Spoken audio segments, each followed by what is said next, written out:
most common problems that you might face when you're using an Android TV box. So the main problem that I've seen with the Android TV box, especially the Chinese cheap ones, is on connecting to the Wi-Fi. If you're connecting your Android TV box over Wi-Fi, you'll see that after a few weeks or months, you start realizing that it will not connect to the internet. The internal Wi-Fi adapter is very weak.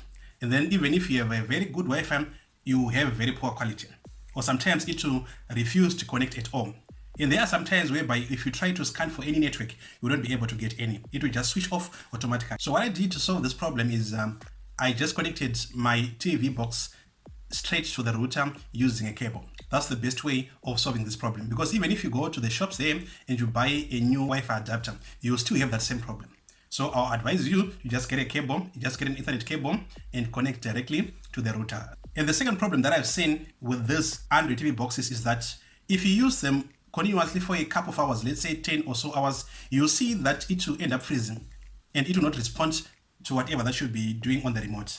This is mainly due to overheating. So the easy way of solving this is switching off the box. Just disconnect the power cable, switch it off, and then let it cool down. And then after some few minutes, if you reconnect it and then turn it on, you'll see that you won't have any problems. So most of these TV boxes, they tend to overheat, and there is no internal cooling system to cater for the overheating.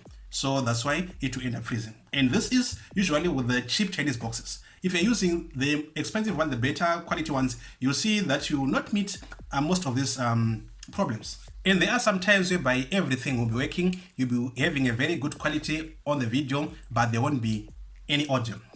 In other words, the audio will be on mute. But even if you press the volume up button, you will not be able to raise the volume. So what you can do is if you have a wireless mini keyboard, just go to the keyboard and then use the plus sign. So you have to press Shift first and then you press the plus sign. You see that the volume will be increased, and then from there you'll be able to hear all the sounds. And there are some times whereby some applications will be having volume and some applications will not be having volume. So you just go to the application that does not have volume and then you do what I've just said. And that should solve that problem of your volume. So the third problem that I've also seen is not really directly due to the Android TV box, but because of its surrounding.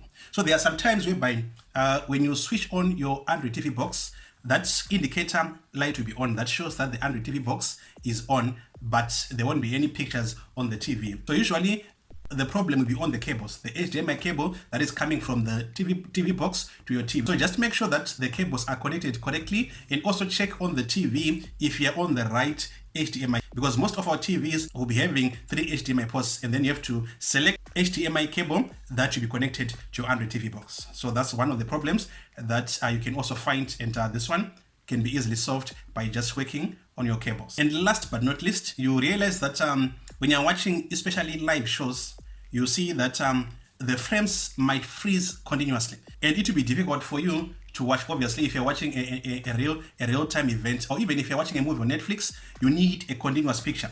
And then if the picture starts freezing and freezing and freezing, you will not be able to enjoy it. So that is usually due to poor internet connection. So all you have to do is you have to select a lower quality. So just go to your remote and then select a lower quality. If maybe you are on full HD, just go down maybe to 720 pixels, and most of the times you'll be able to watch a smooth video.